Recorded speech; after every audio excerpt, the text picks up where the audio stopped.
Hare Rama, Ram Ram, Hare Hare, Hare Krishna, Hare Krishna, Krishna Krishna, Hare Hare, Hare Rama, Hare Rama, Rama Rama, Hare Hare.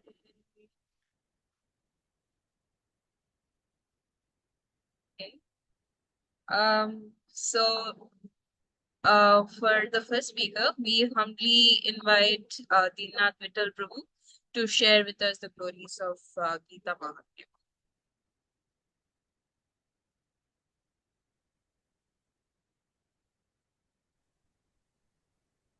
ഹരേ കൃഷ്ണ. എല്ലാവർക്കും എൻ്റെ വിനീതമായ നമസ്കാരം.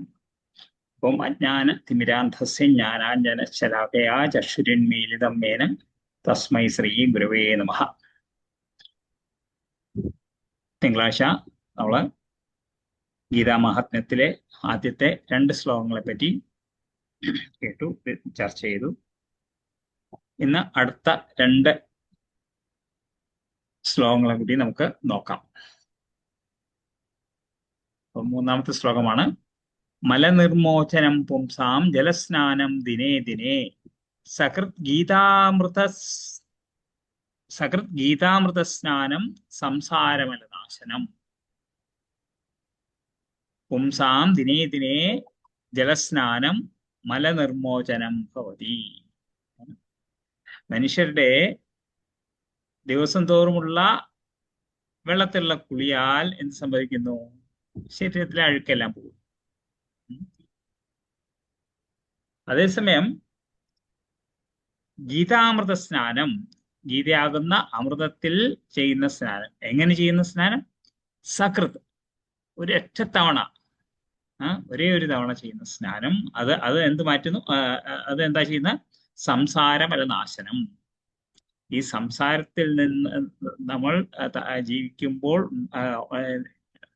അടിഞ്ഞുകൂടുന്ന എല്ലാ അഴുക്കുകളും എല്ലാത്തിൻ്റെയും പൂർണ്ണമായിട്ട് നശിപ്പിക്കുന്നതാണ് ഭഗവത്ഗീത പഠനം. അപ്പം അതായത് ഈ ഒരു ഉപമയോട് കൂടിയാണ് അവിടെ ഗീതയുടെ മഹിമ നമ്മളെ പറഞ്ഞു തന്നിരിക്കുന്നത്.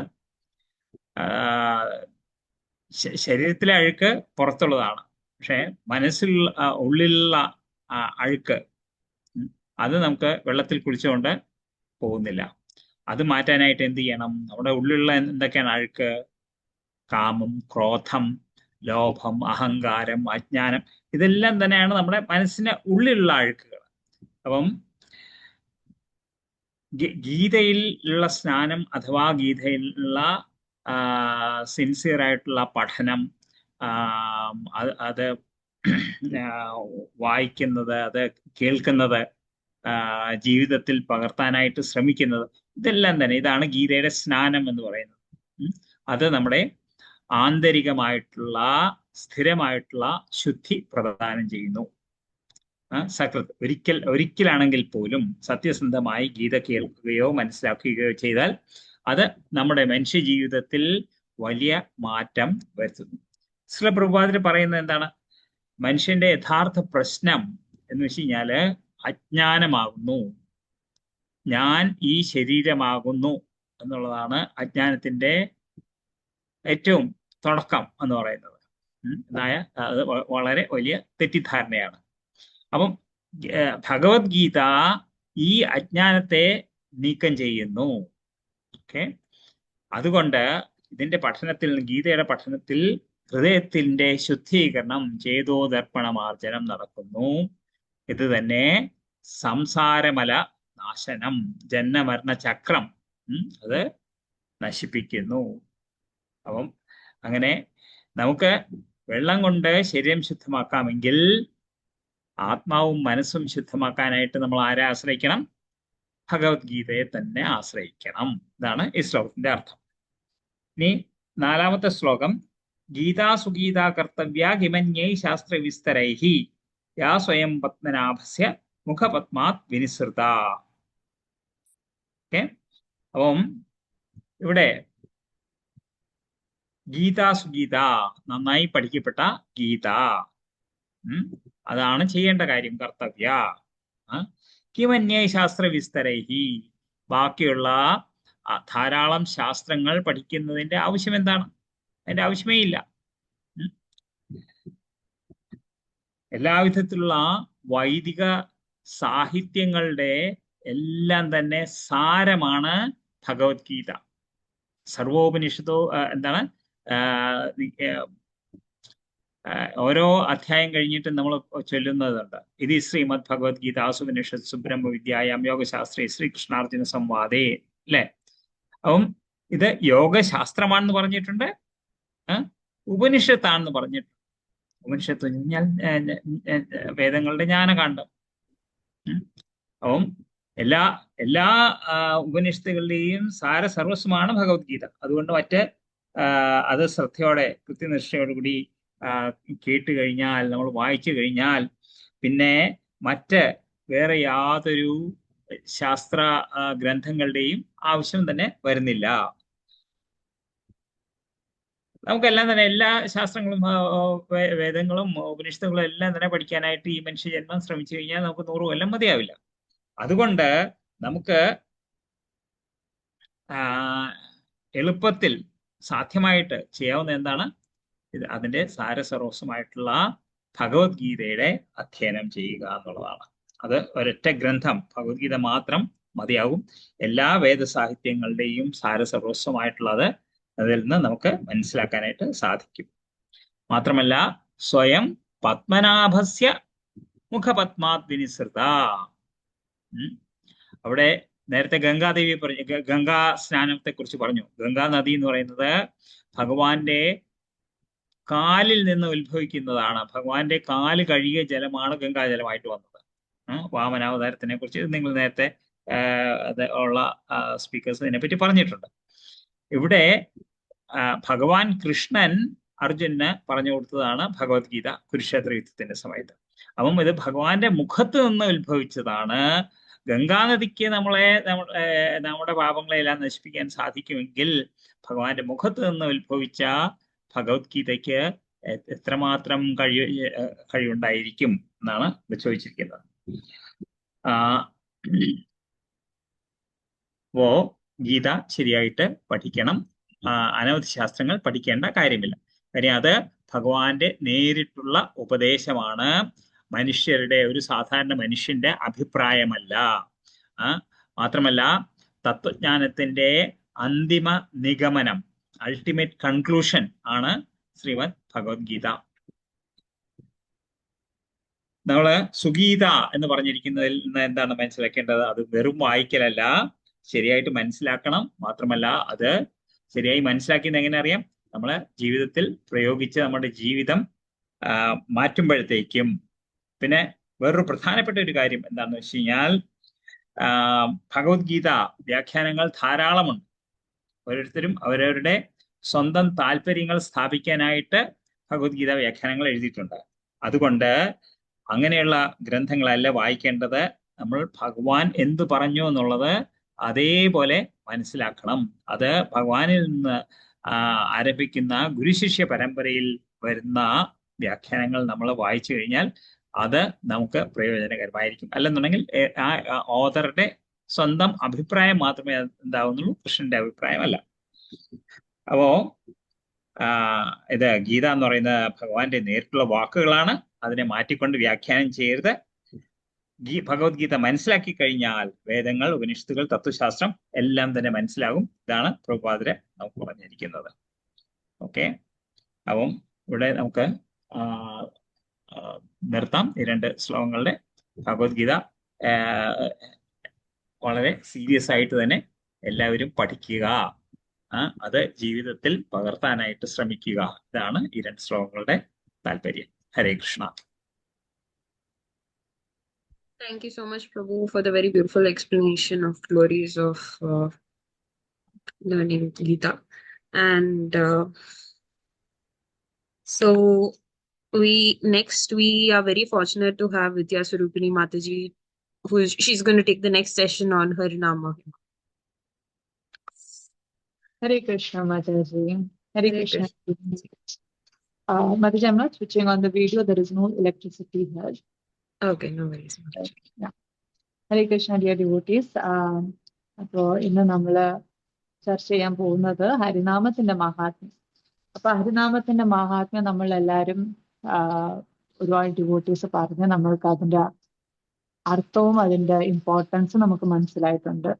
അപ്പോ ഇന്ന് ഞാൻ പറയാൻ പോകുന്നത് ഭഗവാന്റെ നാമമാഹാത്മ്യം തന്നെ നമ്മൾ പല ഇടത്തും കേട്ടിട്ടുള്ളതാണ്. അപ്പോ മെയിനായിട്ട് നമ്മൾ ഭഗവാന്റെ നാമമാഹാത്മ്യം കേൾക്കുന്നത് പരമശിവൻ തന്നെ പാർവതി ദേവിയുടെ അടുത്ത് പറയുന്നതാണ്. സഹസ്രനാമത്തിന്റെ അവസാനം നമ്മൾ മാതാ പാർവതി ചോദിക്കും പരമശിവന്റെ അടുത്ത്, താങ്കൾ ഇത്രയും ഭഗവാന്റെ 1000 നാമങ്ങൾ, വിഷ്ണുവിന്റെ 1000 നാമങ്ങൾ താങ്കൾ പറഞ്ഞു, പക്ഷെ എന്റെ കുട്ടികൾ ഈ കലിയുഗത്തില് അവർക്ക് അത്രയ്ക്കും അറിവും വിവേകവും അല്ലെങ്കിൽ ക്ഷമയോ ഇതൊന്നുമില്ല. അപ്പൊ അവർക്ക് എളുപ്പമുള്ള വഴി ഏതാണ്? ഇവർ ഈ 1000 നാമം ഇരുന്ന് ജപിക്കുന്നത് എത്ര നേരം എത്ര പേരിരുന്ന് ജപിക്കും, എത്ര നേരം ഇരുന്ന് ജപിക്കും, ആ ജപിക്കുന്ന ഓരോ നാമവും എത്ര ഉൾക്കൊണ്ട് ജപിക്കും എന്നറിയത്തില്ല. അപ്പൊ എന്റെ മക്കളായ ഈ കലിയുഗത്തില് ജനിക്കുന്ന ആത്മാക്കൾക്ക് ഏതാണ് ഏറ്റവും എളുപ്പമായിട്ടുള്ള വഴിയെന്ന് മാതാ പാർവതി ചോദിക്കും. അപ്പൊ പരമേശ്വരൻ പറയുന്നതാണ്, ശ്രീരാമ രാമ രാമേതി രമേ രാമേ മനോരമേ സഹസ്രനാമ തത്തുല്യം രാമനാമ വരാനനെ. ഭഗവാൻ രാമന്റെ നാമം, അപ്പൊ രാമന്റെ നാമം നമ്മൾ 3 തവണ ചൊല്ലുന്നത് സഹസ്രനാമ തത്തുല്യം രാമനാമ വരാനനെ, സഹസ്രനാമത്തിന് തുല്യമാണെന്ന്. അപ്പൊ അത്രയും മാഹാത്മ്യമേറിയതാണ് ഭഗവാൻ രാമന്റെ നാമം. അപ്പൊ നമ്മൾ നേരത്തെ ഒരു ഹരിനാമ മഹാത്മ്യത്തിലും ഞാൻ പറഞ്ഞിട്ടുണ്ടായിരുന്നു, എങ്ങനെയാണ്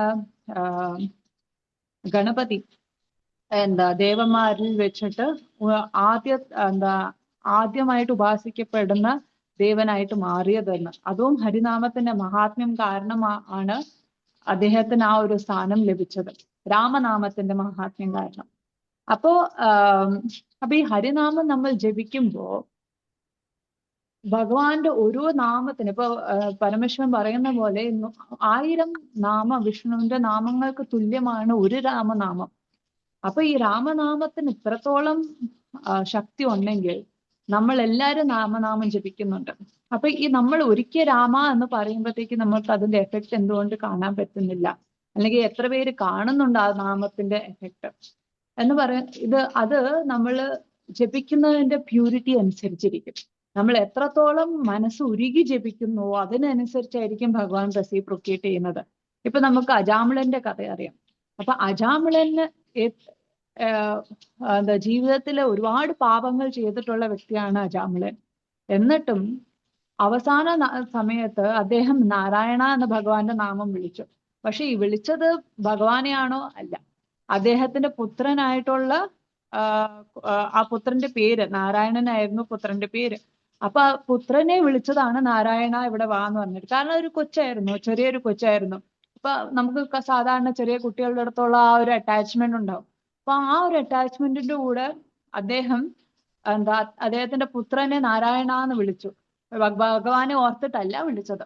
പക്ഷേ ഭഗവാന്റെ നാമം എത്ര മഹാത്മ്യമേറിയതാണ്. അദ്ദേഹം വിളിച്ചത് ഭഗവാൻ കേട്ടത് എന്നെ വിളിക്കുന്നു എന്ന്.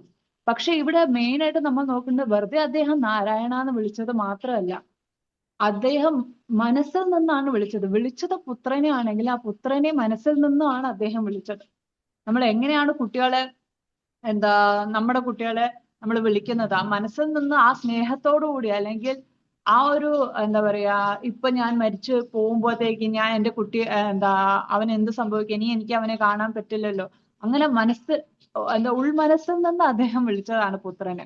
പക്ഷേ അപ്പൊ ആ വിളിക്കുന്നത് നമ്മൾ വെദർ സൂപ്പർഫിഷ്യൽ ആയിട്ടാണ് നമ്മൾ ഭഗവാന്റെ നാമം പറയുന്നത്, അല്ലെ നമ്മുടെ മനസ്സിൽ നിന്നാണ് വരുന്നത്. അതിന്റെ ഡെപ്ത് അനുസരിച്ചായിരിക്കും ഭഗവാൻ നമ്മുടെ അടുത്ത് റെസിപ്രോക്കേറ്റ് ചെയ്യുന്നത്. നമ്മൾ പറയുന്നു ഭഗവാന്റെ നാമം നമ്മൾ ഓരോരോ വട്ടം ജപിക്കുമ്പോഴും ആക്ച്വലി അവിടെ ഭഗവാൻ നമ്മുടെ അടുത്ത് വരികയാണ്.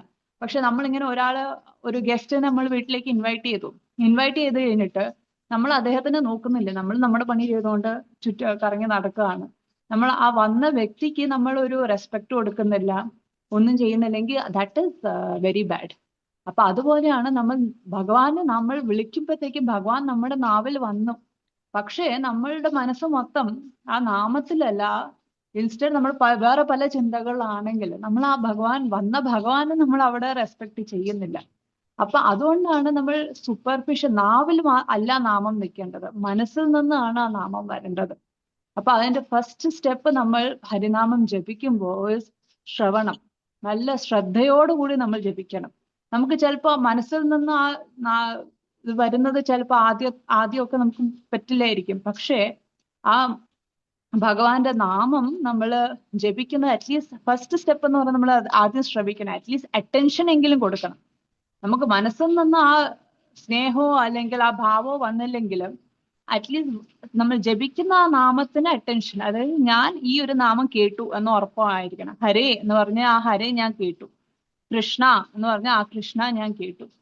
അപ്പൊ ഈ ഒരു this is the first step of attentive chanting. അപ്പോ വേറൊരെണ്ണം നമുക്ക് മിക്കവർക്കും നമ്മൾ ജീവിതത്തിന്റെ പല സ്റ്റേജസിൽ നമ്മൾ അനുഭവിച്ചു കാണും. എങ്ങനെയാണ് നമ്മൾ ഭഗവാനെ നമ്മൾ മനസ്സുരുക്കി പ്രാർത്ഥിച്ചു കഴിഞ്ഞാൽ ഭഗവാൻ അത് എന്തായാലും കേൾക്കും. കാരണം എൻ്റെ പേഴ്സണൽ എക്സ്പീരിയൻസിൽ ഞാൻ ഒരുപാട് മനസ്സിൽ നിന്ന് ഞാൻ പ്രാർത്ഥിച്ച ഒരു സിറ്റുവേഷൻ ഉണ്ടായിരുന്നു. അപ്പൊ അതിന് ഇമ്മീഡിയറ്റ് ആയിട്ട് ഭഗവാൻ റെസിപ്രോക്കേറ്റ്. ഇപ്പൊ ഞാൻ പുറകിലേക്ക് പുറകോട്ട് നോക്കിക്കഴിഞ്ഞാൽ കുറച്ച് വർഷങ്ങൾക്ക് മുമ്പ് ആ ഒരു ഭഗവാനെ അന്ന് വിളിച്ചതിന്റെ എഫക്റ്റ്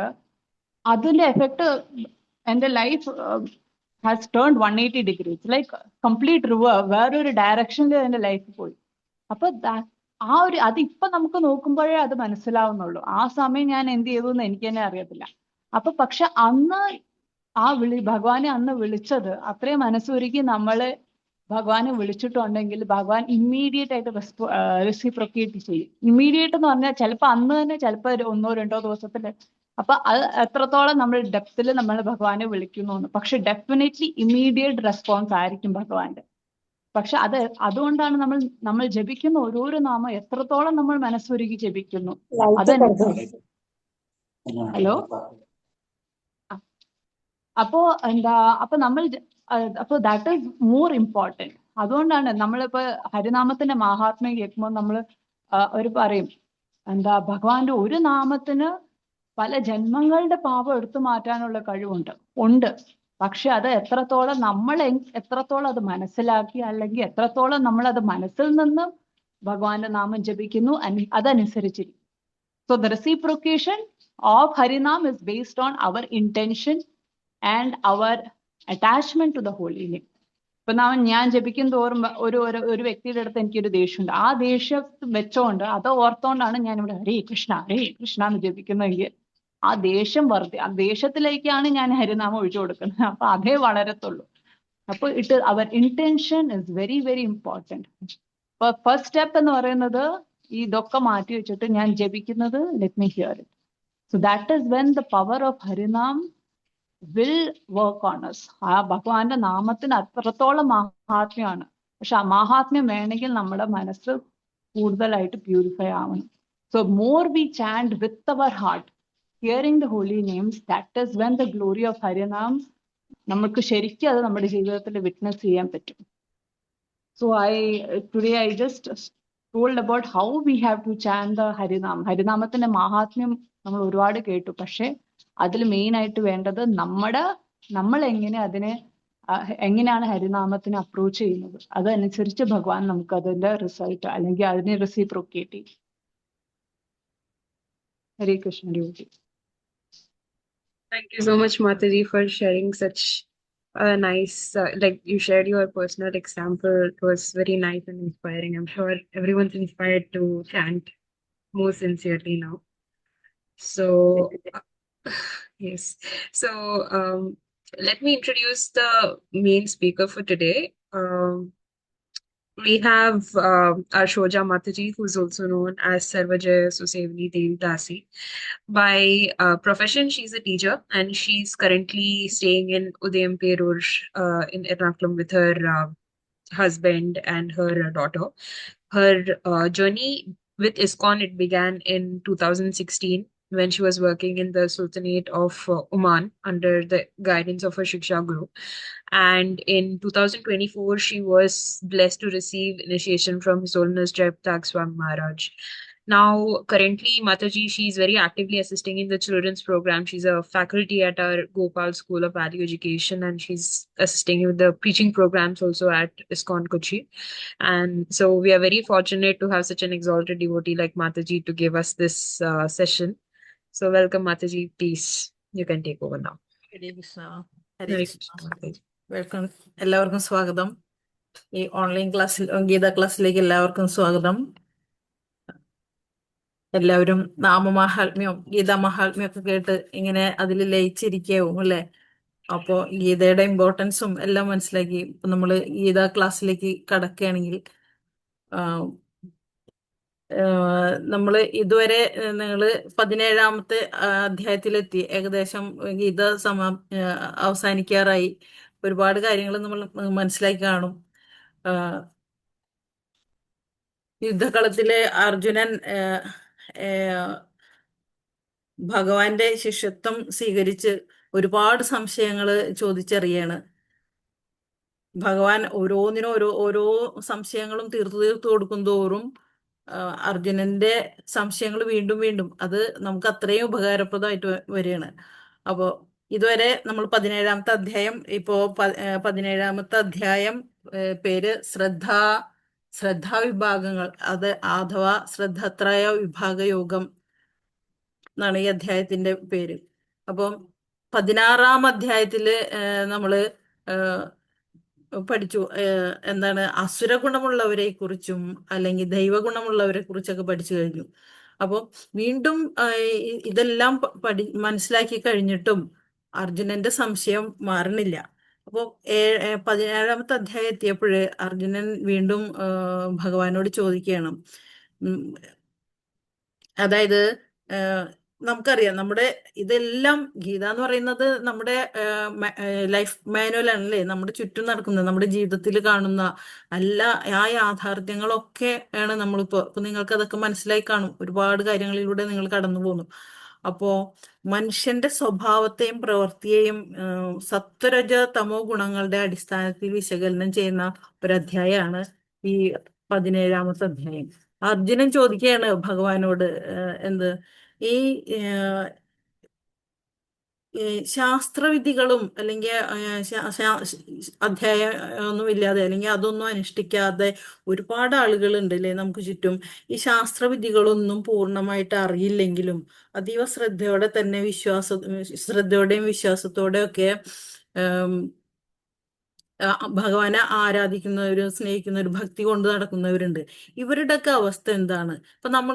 ഇപ്പൊ നിങ്ങൾക്കറിയാം, നിങ്ങളിപ്പോ ഈ ഒരു ഗീത കോഴ്സിന് അറ്റൻഡ് ചെയ്ത് തന്നെ ഗീത എന്താണെന്ന് അറിഞ്ഞു വരികയാണ് ഇപ്പോൾ. അപ്പൊ അതിന് ഒരുപാട് പേർക്ക് അതിന്റെ മഹത്വമൊക്കെ എല്ലാ ദിവസവും ക്ലാസ്സിന് മുന്നേ പറയുന്ന ഇതിൽ നിന്നൊക്കെ നിങ്ങൾക്ക് മനസ്സിലായി കാണും.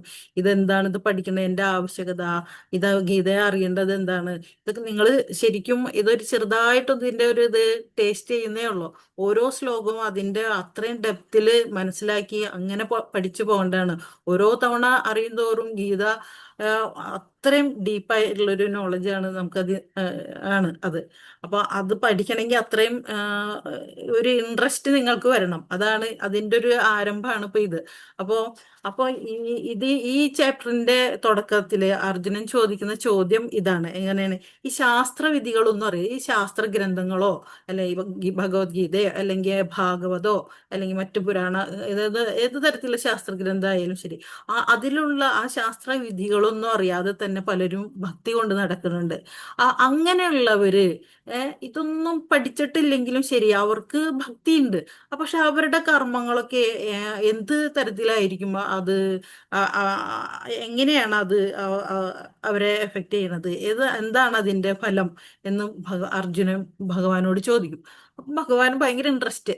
ഭഗവാൻ വീണ്ടും ഇത് വളരെ വളരെ കൃത്യമായിട്ട് ഓരോന്നും ഇങ്ങനെ അതിങ്ങനെ സെക്ഷൻ ആയിട്ട് ഇങ്ങനെ അർജുനന് പറഞ്ഞു കൊടുക്കും. അപ്പൊ അതുകൊണ്ട് നമുക്കത് അറിയാൻ അത് അർജുനനിലൂടെ നമ്മളിലേക്ക് എത്തുകയാണ് ഇപ്പൊ നമ്മൾ ഇത് പഠിക്കുന്നത് കൊണ്ട്. അതാണ് ഇതിന്റെ മഹത്വം. അപ്പോൾ ആ ചെറിയ ചെറിയ കാര്യം വലിയ ഒരു കാര്യമാണ് നമുക്ക്. ആ കാര്യം എത്ര വ്യക്തമായിട്ടാണ് ഈ അധ്യായത്തിലൂടെ ഭഗവാൻ നമുക്ക് പറഞ്ഞു തരണമെന്നാണ് നമ്മൾ നോക്കേണ്ടത്. ഇപ്പോ ഈ 11ാം അധ്യായം തുടങ്ങുന്നത് തന്നെ ഈ ചോദ്യത്തോട് കൂടിയിട്ടാണ്. ഈ ശാസ്ത്രവിധികൾ അറിയാതെ ഈ ഭക്തി കൊണ്ട് നടക്കുന്നവരുടെ അവരുടെ അവസ്ഥ എന്താണ്? ഇതാണ് അർജുനന്റെ ചോദ്യം. അപ്പൊ അത് നിങ്ങൾ ഈ കഴിഞ്ഞ 1 തുടങ്ങിയിട്ടുള്ള 10 വരെയുള്ള ശ്ലോകങ്ങളിലൂടെ നിങ്ങൾ പഠിച്ചു. എന്തൊക്കെ അങ്ങനെ മുൻ കർമ്മങ്ങൾക്കനുസരിച്ച്, മുൻകാല കർമ്മങ്ങൾക്കനുസരിച്ച് ശ്രദ്ധ എന്ന് പറയുമ്പോൾ തന്നെ ഉറച്ച വിശ്വാസം, ദൃഢവിശ്വാസം ആണ്. ഭഗവാനിലുള്ള ഉറച്ച വിശ്വാസം. അതിനെ 3ആയിട്ട് തരംതിരിച്ചിട്ടുണ്ട്. അതെങ്ങനെയാ? സാത്വികം, രാജസം, താമസം എന്നൊക്കെ പറഞ്ഞിട്ട് അതെല്ലാം പഠിച്ചതാണ്. ത്രിഗുണങ്ങള് അല്ലെ, അതൊക്കെ പഠിച്ചതാണ്. അപ്പൊ അതില് നിങ്ങൾ ഇതുവരെ ഈ അധ്യായത്തിൽ ഇതുവരെ പഠിച്ചു എന്തൊക്കെയാണ്? ആരാധനയിലുള്ള വ്യത്യാസം. ആരാധനയെ സത്വരജ തമോ ഗുണങ്ങളായിട്ട് മനസ്സിലാക്കിയിട്ടുണ്ട്. സത്വഗുണത്തിലുള്ളവർ ആരെയാണ് ആരാധിക്കുന്നത്? പിന്നെ രജോ ഗുണത്തിലുള്ളവര്, തമോ ഗുണത്തിലുള്ളവര്. അത് കഴിഞ്ഞ് പിന്നെ ആഹാരത്തില് അത് സത്വരജ തമോ ഗുണത്തില് ഉള്ള ആഹാര രീതികളെ കുറിച്ച് പഠിച്ചു കഴിഞ്ഞു. അപ്പൊ 11ാം ശ്ലോകം പറയുന്നത് യജ്ഞത്തില് 11 തുടങ്ങി ഈ അധ്യായം കഴിയുന്നത് വരെ നമ്മൾ ഈ ശ്ലോകങ്ങൾ പറഞ്ഞു പോകും. അത് ഓരോന്നും യജ്ഞം, തപസ്, ദാനം ഇതൊക്കെ ഇതുപോലെ വിഭാഗിച്ചിരിക്കുന്നത്. ഈ അധ്യായത്തിന്റെ പേര് തന്നെ അങ്ങനെയാണ്, ശ്രദ്ധാത്രയ വിഭാഗ യോഗം എന്നാണ്. അപ്പൊ ഇതിലെ ഓരോന്നിനും സത്വരജ തമോ ഗുണം അനുസരിച്ച് ഇതിനൊക്കെ എങ്ങനെയാണ് ഭഗവാൻ നമുക്ക് മനസ്സിലാകുന്ന വിധത്തില് പറഞ്ഞു തരുന്നത്. ഇതാണ് നമ്മൾ ഇന്ന് പഠിക്കാൻ പോകുന്നത്. അപ്പൊ ശ്ലോകം 11 നമുക്ക് നോക്കാം. ഓം നമോ ഭഗവതേ വാസുദേവായ. ഓം നമോ ഭഗവതേ വാസുദേവായ. ഓം നമോ ഭഗവതേ വാസുദേവായ. ശ്ലോകം സാത്വികമായ കർമ്മത്തിന്റെ അല്ലെങ്കിൽ യജ്ഞത്തിന്റെ 3 പ്രധാന ലക്ഷണങ്ങൾ പറഞ്ഞു തരികയാണ് ഭഗവാൻ. യജ്ഞത്തിന്റെ അഫലകാംക്ഷിഭിർ യജ്ഞോ വിധിഷ്ഠയോ യുജ്യതേ യഷ്ടവ്യമേവേദി മനാ സമാധായ സാത്വികാഃ. അതായത് യജ്ഞങ്ങളിൽ വെച്ച് ഫലോദ്ദേശമില്ലാതെയും സശ്രദ്ധമായും വേദവിധി പ്രകാരം കർത്തവ്യബോധത്തോടെ അനുഷ്ഠിക്കപ്പെടുന്ന യജ്ഞമത്രേ സ്വാത്വികമായത്. അപ്പൊ എന്താണ് സ്വാത്വിക യജ്ഞത്തിന്റെ ലക്ഷണങ്ങള്? എനിക്ക് തോന്നുന്നു ഇന്ത്യയിൽ എല്ലാവർക്കും ഇതായിട്ടല്ലേ, ഇതിപ്പം അവിടുത്തെ മാത്രമല്ല കുട്ടികൾക്ക് പോയിട്ടുള്ളൂ. ഹരേ കൃഷ്ണ. അപ്പൊ ഫലേച്ഛയില്ലാതെ അതിന് മൂന്ന് മെയിൻ പോയിന്റ് ആണ് നമ്മൾ ശ്രദ്ധിക്കേണ്ടത്. എങ്ങനെയാണ് യജ്ഞം, നമ്മൾ ചെയ്യുന്ന കർമ്മം അത് സ്വാത്വികമാകുന്നതിന്റെ കാരണം എങ്ങനെയാണ്? ഫലേച്ഛയില്ലാതെ, എനിക്ക് ലഭിക്കുന്നത് എന്താണെന്നൊന്നും നോക്കാതെ ഭഗവാന്റെ നിസ്വാർത്ഥമായിട്ടുള്ള കർമ്മം ചെയ്യുക, ഫലേച്ഛയില്ലാതെ. അതുപോലെ തന്നെ സശ്രദ്ധം, വേദവിധി പ്രകാരം ശാസ്ത്രങ്ങളിലും ഗുരുക്കന്മാരും ഒക്കെ എങ്ങനെയാണ് നിർദ്ദേശിക്കുന്നത് അതനുസരിച്ചിട്ട് യജ്ഞം ചെയ്യുന്നത്. അതുപോലെ തന്നെ കർത്തവ്യബോധം, ഇതെന്റെ കടമയാണ്, അല്ലാതെ ആരുടെയും പ്രേരണ അല്ലാതെ അല്ലെങ്കിൽ വേറൊന്നിനും പ്രശസ്തിക്കോ മറ്റൊന്നിനോ അല്ലാതെ. അങ്ങനെ 3 കാര്യങ്ങളാണ് ഭഗവാൻ ഇതിൽ ചൂണ്ടിക്കാണിക്കുന്നത് ഒരു യജ്ഞം സാത്വികമാകുന്നതിന്. ഓക്കെ, അപ്പൊ സ്വാത്വിക യജ്ഞം പറഞ്ഞു. ഇനി അപ്പൊ അടുത്തത് ഭഗവാൻ പറയുന്നത് സാത്വികം, അതിന്റെ അടുത്ത ഇത് രാജസം. അപ്പൊ ശ്ലോകം 12 പറയുന്നത് അഭിസന്ധായ തു ഫലം ദമ്പാർത്ഥമപി ചൈവയത് യുജ്യതേ ഭരത ശ്രേഷ്ഠതം യജ്ഞം വിദ്ധി രാജസം. അപ്പൊ ഒരു യജ്ഞം എങ്ങനെയാണ് രാജസമായി മാറുന്നത്? ഒരു കർമ്മം എങ്ങനെയാണ് രാജസമായി മാറുന്നത്? ഭൗതികമായ ഏതെങ്കിലും പ്രയോജനത്തിനു വേണ്ടി. അതെ, നമുക്കറിയാം. ഇപ്പൊ നമ്മള് രാജസം എന്ന് പറയുമ്പോൾ തന്നെ അതിന്റെ ഇത്രയും പഠിച്ചു വന്നതല്ലേ, അപ്പൊ നമുക്കത് മനസ്സിലാവും പെട്ടെന്ന്. അതുകൊണ്ട് അധികം വിശദീകരണം തരുന്നില്ല കേട്ടോ. ഭൗതികമായ ഏതെങ്കിലും പ്രയോജനത്തിന് വേണ്ടിയോ അതുപോലെ ഗർവ് കാട്ടാനോ അനുഷ്ഠിക്കപ്പെടുന്ന യജ്ഞം അങ്ങനെ അത് എന്തെങ്കിലും ഭൗതികമായ നേട്ടത്തിന് വേണ്ടി എന്തെങ്കിലും ഭൗതികമായ നേട്ടത്തിന് വെച്ചാൽ സാമ്പത്തിക പുരോഗതിക്ക് വേണ്ടിയിട്ടോ അല്ലെങ്കിൽ വിവാഹം അങ്ങനെ നമുക്ക് പലതരത്തിലുള്ള അഭിലാഷങ്ങൾ ഉണ്ടല്ലോ, അതൊക്കെ നിർവഹിക്കുന്നതിന് വേണ്ടിയിട്ടുള്ള യജ്ഞം, അതിനു വേണ്ടിയിട്ടുള്ള യജ്ഞം. അതുപോലെ തന്നെ ഗർവ് കാട്ടാൻ വേണ്ടിയിട്ട് ഞാൻ ഇന്ന ആളാണ്, ഞാനാണ് ഇങ്ങനെ ഇത്രയും ഇതുള്ള ഇതൊക്കെ സർവീസ് ഇതൊക്കെ ചെയ്യുന്നത്, അങ്ങനെയൊക്കെയുള്ള ഒരു ഭാവത്തോടു കൂടി ചെയ്യുന്നത്, അതൊക്കെ എന്താണ് രാജസമായിട്ടുള്ള യജ്ഞമാണെന്ന് എന്നാണ് പറയുന്നത് ഭഗവാൻ. അപ്പം അതായത് സ്വാത്വിക യജ്ഞത്തിന്റെ നേരെ വിപരീതമായിട്ടുള്ളത്. അതുപോലെ തന്നെ 13ാമത്തെ ശ്ലോകത്തില് എന്താണ്, വിധിഹീനമ സൃഷ്ടാനാം മന്ത്രഹീനാമ ദക്ഷിണം ശ്രദ്ധാവിരഹിതം യജ്ഞം താമസം പരിചക്ഷതേ. അടുത്തത് യജ്ഞം ഇങ്ങനെ താമസ സ്വഭാവമായി മാറുന്നു. അതായത് വേദോക്ത വിധികൾ അനുസരിക്കാതെയും പ്രസാദ വിതരണം, മന്ത്രോച്ചാരണം, പൂജാരിക്ക് ദക്ഷിണ എന്നിവ കൂടാതെയും വിശ്വാസമില്ലാതെയും ചെയ്യപ്പെടുന്ന യജ്ഞം തമോ ഗുണമുള്ളതാണ്. അപ്പോൾ വേദവിധികളൊന്നും അനുസരിക്കാതെ തോന്നിയ പോലെ നമുക്ക് എന്താണോ നമ്മുടെ ഇതിൽ തോന്നുന്നത് നമുക്ക് എളുപ്പമായുള്ളത്, അതിന് വേദവിധികളൊന്നും നോക്കുന്നില്ല. അതുപോലെ പ്രസാദ വിതരണം, മന്ത്രോച്ചാരണം, ഇതൊന്നുമില്ലാതെ, പൂജാരിക്ക് ദക്ഷിണ എന്നിവ ഇല്ലാതെ, ഇതൊക്കെ കൂടാതെ ഇങ്ങനെ വിശ്വാസം ഇല്ലാതെ ഇങ്ങനൊക്കെ ചെയ്യുന്ന എന്തിനോ വേണ്ടി അമ്പലത്തിൽ പോകുമ്പോഴെന്തെങ്കിലുമൊക്കെ ചെയ്യണ്ടേ എന്നൊക്കെ കരുതി, അല്ലെങ്കിൽ ആരെങ്കിലും ചെയ്യുന്നത് കാണുമ്പോൾ അതിനനുസരിച്ച് ചെയ്യുക, അല്ല അതിനെക്കുറിച്ച് യാതൊരു അടിസ്ഥാനമായുള്ള അറിവോ ഒന്നുമില്ലാതെ അങ്ങനെ ചെയ്യുന്നത്, അതിന് യാതൊരു വിശ്വാസമില്ലാതെ, അതാണ് അതിന്റെ മെയിൻ ഇത്. വിശ്വാസമില്ലാതെ അങ്ങനെയുള്ള യജ്ഞങ്ങളാണ് തമോ ഗുണമായിട്ടുള്ള യജ്ഞം. അപ്പോ യജ്ഞം സത്വരജ തമോ ഗുണത്തിലുള്ളത് പറഞ്ഞു കഴിഞ്ഞു. അടുത്തത് തപസ്സിനെ കുറിച്ചാണ് ഭഗവാൻ പറയണത്. അപ്പൊ തപസ് എന്ന് പറയുമ്പോൾ യജ്ഞത്തിന് ശേഷം ഭഗവാൻ തപസ്സിനെ കുറിച്ച് പറഞ്ഞു വരുന്നു. തപസ്സും ഇതുപോലെ തപസ് സത്വരജ തമോ ഗുണത്തിലേക്ക് പോകുന്നതിന് മുമ്പ് തപസ് നമുക്ക് എത്ര തരം ഉണ്ടെന്ന് നോക്കാം. 3 തരം തപസ്സിനെ കുറിച്ച് പറയുന്നു. അത് ശാരീരികം, വാങ്മയം, അതുപോലെ തന്നെ മാനസം, ഇങ്ങനെ 3 തരത്തിലുള്ള തപസ്സാണ് പറയുന്നത്. ശാരീരിക ഇതെല്ലാതും ഓരോ ശ്ലോകങ്ങളിലൂടെ നമുക്ക് വിവരിച്ച് തരികയാണ്. അപ്പൊ നമ്മള് 14ാമത്തെ ശ്ലോകത്തിൽ അത് നോക്കാം, തപസ്സിനെ കുറിച്ച് എന്താ പറയണതെന്ന്. ദേവദ്വിജ ഗുരു പ്രാജ്ഞ പൂജനം ശൗചമാർജവം ബ്രഹ്മചര്യമഹിംസ ച ശാരീരം തപ ഉച്യതേ. പരമപുരുഷൻ, ബ്രാഹ്മണൻ, ആധ്യാത്മികാചാര്യൻ, മാതാപിതാക്കൾ തുടങ്ങിയ ഉന്നതർ എന്നിവരെ ആരാധിക്കൽ, ദേഹശുദ്ധി, ലാളിത്യം, ബ്രഹ്മചര്യം എന്നിവയെ ശാരീരികമായ തപസ് എന്ന് പറയുന്നു. അപ്പൊ അതാണ് ശാരീരികമായ തപസ്. ഇപ്പൊ തപസ് അനുഷ്ഠിക്കുക, തപസ് 3 തരം ഉണ്ടെന്ന് പറഞ്ഞു. അതിൽ ശാരീരികമായ തപസ് എന്ന് പറയുന്നത് പരമപുരുഷനെ, ഭഗവാനെ, അല്ലെങ്കിൽ ബ്രാഹ്മണരെ, അല്ലെങ്കിൽ ആധ്യാത്മിക ആചാര്യന്മാരെ, മാതാപിതാക്കളെ, ഇവരൊക്കെ നമ്മളെ ഏത് തരത്തില് നമ്മുടെ ശരീരം കൊണ്ട് സേവിക്കുന്നു, അവരൊക്കെ എങ്ങനെ ആരാധിക്കുന്നു, അതുപോലെ ദേഹശുദ്ധി, ആന്തരികവും ബാഹ്യവുമായ ദേഹശുദ്ധി എങ്ങനെ നമ്മൾ വരുത്തുന്നു, ലാളിത്യം, ബ്രഹ്മചര്യം, അതായത് അവിഹിതമായ അല്ലെങ്കിൽ അങ്ങനെയുള്ള ബന്ധത്തിലൊന്നും പോവാതെ ഉള്ള ഇത്, ഇങ്ങനെ എന്നിവയെ, ഇതൊക്കെ കൂടിയതാണ് ശാരീരികമായ തപസ് എന്ന് പറയുന്നത്. ഓക്കെ, അപ്പോ ശാരീരികമായ തപസ്. അപ്പൊ ഇനി വാങ്മയ തപസ് എന്ന് പറയുന്നത് എന്താണ്? അത് ശ്ലോകം 15 അത് നമുക്ക് പറഞ്ഞു തരുന്നുണ്ട്. ഭഗവാൻ പറയുന്നു, അനുദ്വേഗകരം വാക്യം സത്യം പ്രിയഹിതം ചയത് സ്വാധ്യായാഭ്യസനം ചൈവ വാങ്മയം തപ ഉച്യതേ. അതായത് ഇത് നമുക്ക് വളരെയധികം ശ്രദ്ധിക്കേണ്ട ഒരു ഇതാണ്. ഈ പറയുന്നതെല്ലാം നമുക്ക് പ്രയോജനകരമായിട്ടുള്ളതാണ്, വളരെയധികം നമ്മുടെ ലൈഫിൽ അപ്ലൈ ചെയ്യേണ്ട കാര്യമാണ്. അത് എന്താണ്?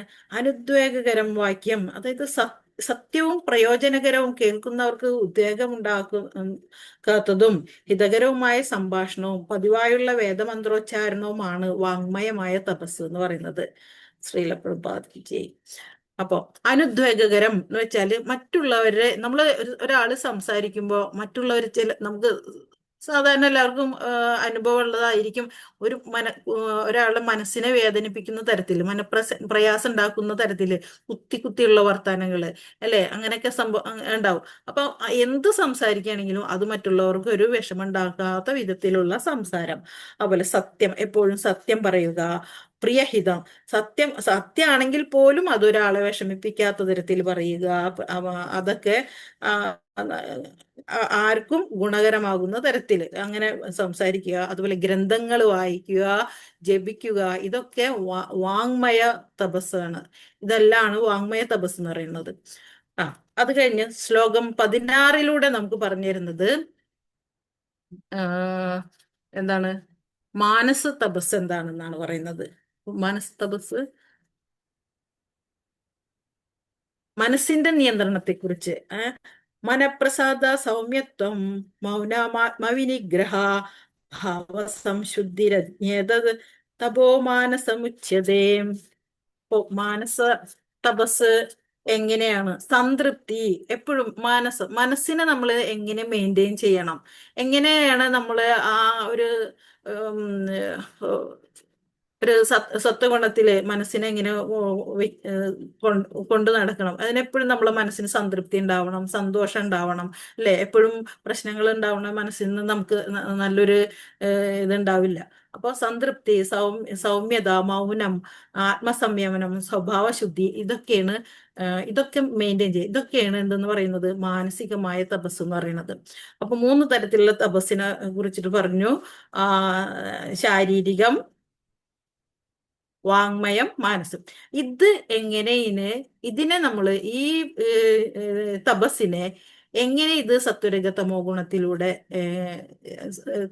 ഭഗവാൻ ഇതിനെ വിഭാഗിച്ചിരിക്കുന്നു നമുക്ക് നോക്കാം. 17ാമത്തെ അധ്യായത്തിൽ അതിനെക്കുറിച്ച് പറയുന്നു. ശ്രദ്ധയാ പരയാ തപ്തം തപസ്തത്രിവിധം നരേ അഫലാകാംക്ഷിഭിരുക്തേ യുക്തൈ സാത്വികം പരിചക്ഷതേ. മുൻപ് ഇപ്പൊ വിശദമായിട്ട് പറഞ്ഞ ഈ തപസ്സുകള് ഭഗവാൻ വിശദമായിട്ട് പറഞ്ഞു നമുക്ക് എന്തൊക്കെ തരത്തിലുള്ള തപസ് എന്ന്. അപ്പൊ ഒരു തപസ് എങ്ങനെ സാത്വികമാക്കാം എന്ന് 17ാമത്തെ ശ്ലോകം ഈ 3 വിധം തപസ്സും ആധ്യാത്മിക വിശ്വാസത്തോടെയും ഭൗതിക നേട്ടങ്ങളെ ആഗ്രഹിക്കാതെയും പരമപുരുഷനു വേണ്ടി മാത്രം അനുഷ്ഠിച്ചു പോന്നാൽ സാത്വികം എന്ന് പറയാം. ഈ പറഞ്ഞ 3 തരത്തിലുള്ള തപസ് ഉണ്ടല്ലോ. ഈ 3 തപസ്സും ഈ പറഞ്ഞ വിധം എങ്ങനെ ആധ്യാത്മിക വിശ്വാസത്തോടെയും ഭൗതിക നേട്ടങ്ങളൊന്നും ആഗ്രഹിക്കാതെയും അതുപോലെ പരമപുരുഷന് വേണ്ടി നിസ്വാർത്ഥമായിട്ട്, ഭഗവാന് വേണ്ടി, നമുക്ക് വേണ്ടിയല്ല, ഭഗവാന് വേണ്ടി, പരമപുരുഷന് വേണ്ടി മാത്രം അനുഷ്ഠിച്ചു പോന്നാൽ അതിനെന്തു പറയാം? സാത്വികമായ തപസ് എന്ന് പറയാം. അപ്പൊ സാത്വിക തപസ്സിനെ കുറിച്ച് പറഞ്ഞു. അത് കഴിഞ്ഞ് തപസ്സിനെ കുറിച്ചാണ് ഇത്രയും നേരം പറഞ്ഞത്. അപ്പൊ ഈ തപസ് കഴിഞ്ഞ് ഇനി നമുക്ക് ഭഗവാൻ ദാനത്തെ കുറിച്ച് എന്താണ് പറയുന്നത് നോക്കാം. 18ാമത്തെ ശ്ലോകം ദാനത്തെ കുറിച്ച്. സത്കാരാമാനുപജാർത്ഥം തപോദംബേന ചൈവയത് ക്രിയതേ തദിഹ പ്രോക്തം രാജസം ചലമധ്രുവം.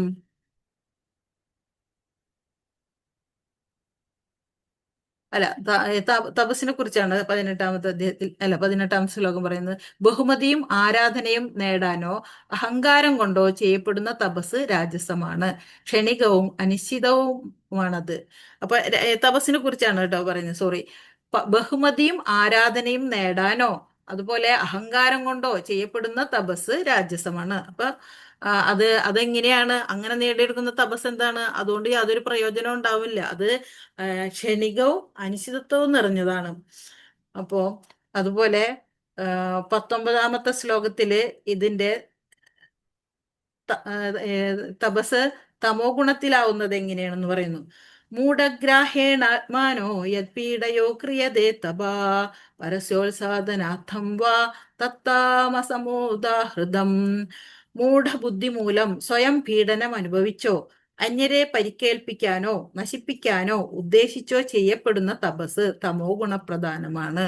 അപ്പൊ ഇങ്ങനത്തെ തപസ് കൊണ്ടുവരുന്നിട്ട് യാതൊരു പ്രയോജനവും ഇല്ല. ഏത് തമോ ഗുണപ്രധാനമുള്ള അത് എങ്ങനെയാണത് തമോ ഗുണപ്രധാനമായുള്ള തപസ് ആവുന്നത്? മൂഢഗ്രഹണാത്മനോ, അതായത് അവിവേകിയായിട്ടുള്ള, അന്ധവിശ്വാസിയായിട്ടുള്ള തരത്തിലുള്ള തപസ്.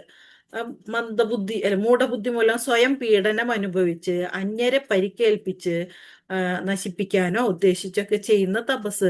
നമുക്ക് അറിയാം, ഇതൊക്കെ ഇപ്പോഴും നമ്മുടെ ചുറ്റും നടക്കുന്ന കാര്യങ്ങളാണ്. അന്ധവിശ്വാസം കൊണ്ട് നടക്കുന്നവര് വേറെ തരത്തിലുള്ള ആഭിജാത്യ കർമ്മങ്ങളൊക്കെ ചെയ്യുക, അല്ലെങ്കിൽ ശരീരത്തെ സ്വയം പീഡിപ്പിച്ചുകൊണ്ട് ശരീരത്തിൽ ശൂലോട്ടിയിട്ടൊക്കെ നമ്മൾ കാണാം. ഈ ചില ക്ഷേത്രങ്ങൾ ചില ഉത്സവത്തോടനുബന്ധിച്ച് അങ്ങനെയൊക്കെ കാണിക്കാം. അങ്ങനെ ശരീരത്തിനെ സ്വയം പീഡിപ്പിക്കുക, അല്ലെങ്കിൽ മറ്റുള്ളവരെ നശിപ്പിക്കാൻ വേണ്ടിയിട്ട് ശത്രു സംഹാര പുഷ്പാഞ്ജലി എന്നൊക്കെ പറഞ്ഞിട്ട് അതിന്റെ അർത്ഥം അറിയാതെ അത് ആ ഒരു വാക്കിന്റെ അക്ഷരാർത്ഥത്തിൽ അത് എടുത്തുകൊണ്ട് അങ്ങനെയൊക്കെ ചെയ്ത് പോകുന്നവരൊക്കെ നമുക്ക് ചുറ്റുമുണ്ട്. അപ്പൊ അങ്ങനെയുള്ള തപസ്സുകളൊന്നും അതൊക്കെ എന്താണ്, തമോ ഗുണത്തിൽ വരുന്ന തപസ്സുകളാണ്. അപ്പൊ അതൊന്നും നമുക്ക് പ്രയോജനമല്ല. അതൊക്കെ വളരെ അധപ്പതിച്ച ഇതാണ്. അപ്പൊ അതൊന്നും നമുക്ക് പ്രയോജനകരമല്ല. അപ്പൊ ഇങ്ങനെ തപസ്സിനെ മൂന്നായിട്ട് ഭഗവാൻ തിരിച്ചു തന്നു നമുക്ക്. സത്വഗുണത്തില് എങ്ങനെയാണ് തപസ്, അതുപോലെ തന്നെ സത്വഗുണം, രജോ ഗുണം, തമോ ഗുണം, ഇതിലുള്ളതെല്ലാം നമ്മൾ മനസ്സിലായി. അത് കഴിഞ്ഞ് ശ്ലോകം 20 മുതൽ ഭഗവാൻ ഇപ്പോഴാണ് ദാനത്തെ കുറിച്ച് ഭഗവാൻ പറയുന്നത്.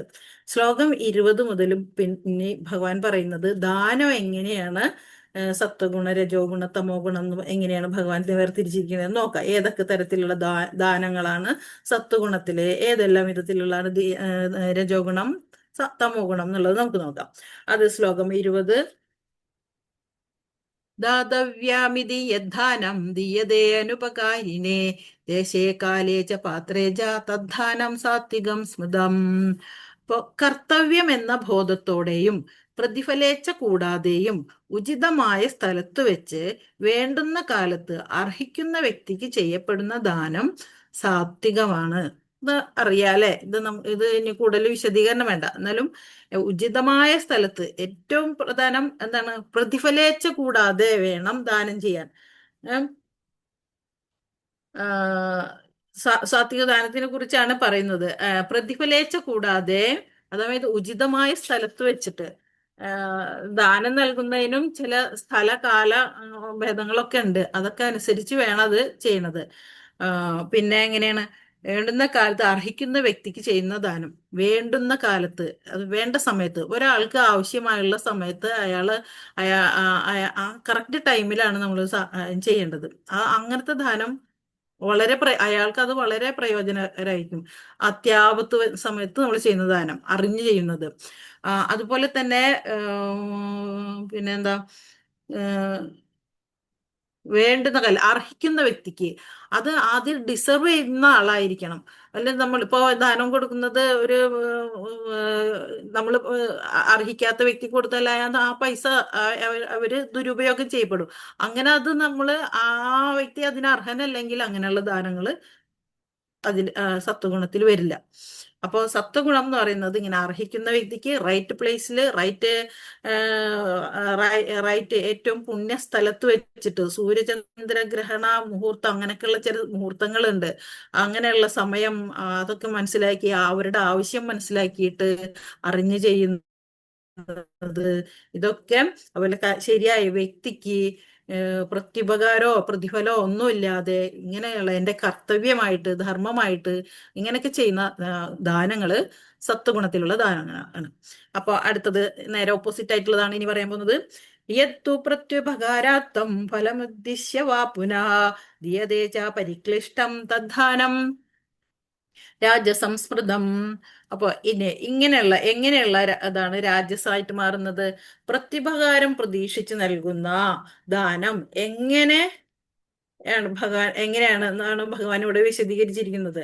അത് എങ്ങനെയാണ്, എന്തായിട്ട് വരും, അത് രാജസം.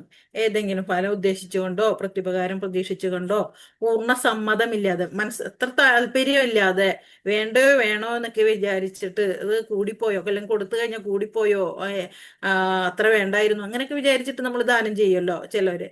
അപ്പൊ അങ്ങനെയൊക്കെ കൊടുക്കുന്ന ദാനം എന്ന് പറയുന്നത് അത് രാജസമായിരിക്കും. അല്ലെങ്കിൽ ഇത് കൊടുത്തു കഴിഞ്ഞാൽ എനിക്ക് ഇതിന്റെ ഇത്ര കിട്ടണം, അല്ലെങ്കിൽ എനിക്ക് എന്നെ ഇങ്ങനെ എന്റെ ആപത്തിൽ എന്നെ സഹായിക്കാൻ ആ, വേണ്ടി ഇപ്പൊ ചെയ്യാം, അങ്ങനെയൊക്കെ വിചാരിച്ചൊക്കെ ചെയ്യുന്നതുണ്ടല്ലോ. അത് പ്രത്യുപകാരം പ്രതീക്ഷിച്ച് ചെയ്യുന്നത് അതൊക്കെ രാജസദാനമാണ്. അല്ലെങ്കിൽ സ്വർഗത്തിലേക്ക് ഞാൻ ഉയർത്തപ്പെടും, ഇത് ചെയ്താൽ പുണ്യം കിട്ടും, അങ്ങനെയൊക്കെ വിചാരിച്ച് ചെയ്യുന്നത്, മനസ്സില്ലാ മനസ്സോടൊക്കെ കൊടുത്ത് ഇതാക്കുന്നത്, അതാണ് ഇത്. അപ്പൊ ഇതിന്റെ തമോ ഗുണത്തിലുള്ളത് എങ്ങനെയാണെന്ന് നോക്കാം. ആദേശകാലേ യദ്ധാനാമപാത്രേഭ്യശ്ച ദീയതേ സത്കൃതാമവാജ്ഞാതം തത്താമസാ മുദാഹൃതം. ശ്രീല പ്രഭാത് വിജയ്. വിവർത്തനം: ഉചിതമല്ലാത്ത കാലത്തും അവിശുദ്ധമായ സ്ഥലത്തും അനർഹരായവർക്കും നൽകപ്പെടുന്ന ദാനവും ആദരം കൂടാതെയോ അവജ്ഞയോടെയോ നൽകപ്പെടുന്നതും താമസമാണെന്ന് പറയപ്പെടുന്നു. അപ്പൊ താമസ സ്വഭാവത്തിലുള്ള ദാനം എങ്ങനെയാണ് ഉചിതമല്ലാത്ത കാലത്ത്, അവർക്ക് ആവശ്യമില്ലാത്ത ഒരു സമയത്ത്, അല്ലെങ്കിൽ അവിശുദ്ധമായ സ്ഥലത്ത് വെച്ചിട്ട്, ശുദ്ധിയില്ലാത്തൊരു സ്ഥലത്ത് വെച്ചിട്ട് കൊടുക്കുന്നത്. ഇപ്പൊ ചിലപ്പോ നമ്മൾ ശ്രദ്ധിക്കാറുണ്ടല്ലോ, സന്ധ്യാസമയത്തൊന്നും നമ്മൾ ഇങ്ങനെയുള്ള ഇടപാടുകളൊന്നും, ട്രാൻസാക്ഷൻസ് ഒക്കെ നടത്തുന്ന അകത്തു പുറത്ത് അങ്ങനെയൊക്കെ വെച്ചിട്ട് അങ്ങനെ കുറെ കാര്യങ്ങളൊക്കെ ഉണ്ടല്ലോ. അങ്ങനെ അനർഹരായവർക്ക് നൽകരുത് എന്നത്, ഇപ്പൊ നമ്മൾ കൊടുക്കുന്ന പൈസ കൊണ്ടിട്ട് കള്ളു കുടിക്കുക, അല്ലെങ്കിൽ വല്ല ചൂതാട്ടം ചെയ്യുക, ചീട്ട് കളിക്കുക, അങ്ങനെയുള്ള ഇതിനു വേണ്ടി നമ്മുടെ പൈസ ഉപയോഗിക്കുക, അല്ലെങ്കിൽ വേറെ ഒരു പേര് പറഞ്ഞാൽ നമ്മളോട് വാങ്ങിച്ചിട്ട് അത് ഉപയോഗിക്കുന്നത് ഇതിനു വേണ്ടിയായി മാറുക.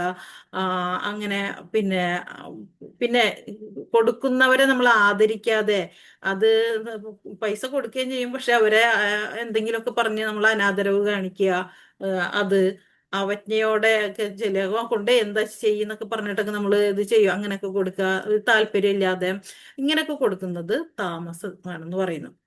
അപ്പോ ദാനം സത്വഗുണത്തിലും രജോ ഗുണത്തിലും തമോ ഗുണത്തിലും എങ്ങനെയാണ് ഉള്ള ദാനങ്ങളെ കുറിച്ചിട്ട് നമ്മൾ മനസ്സിലാക്കി. ഇനി ഇപ്പോ ഈ ശ്രദ്ധാവിഭാഗം എന്ന 17ാം അധ്യായം ഭഗവാൻ ഉപസംഹരിക്കാൻ പോവുകയാണ്. അപ്പൊ ഇത്രയും കാര്യങ്ങൾ നമ്മൾ ഇപ്പൊ പഠിച്ചു. എന്തെല്ലാം ഈ യജ്ഞം, തപസ്, ദാനം, ഇത് ഈ 3 ന്റെയും സത്വരജ തമോ ഗുണത്തിലുള്ള കാര്യങ്ങൾ, അതൊക്കെ എങ്ങനെയിരിക്കും, അതെങ്ങനെയാണ് ഒരു മനുഷ്യന് അത് നിർവഹിക്കുന്നത്, അതൊക്കെ നമ്മളിപ്പോ കണ്ടു. ഇനി നമുക്ക് ഇത് എങ്ങനെയാണ് ഭഗവാൻ ഇത് ഉപസംഹരിക്കുക, എന്താണ് ഇത് പറഞ്ഞ് ഇത് കൺക്ലൂഡ് ചെയ്യാൻ പോകുന്നത് നോക്കാം.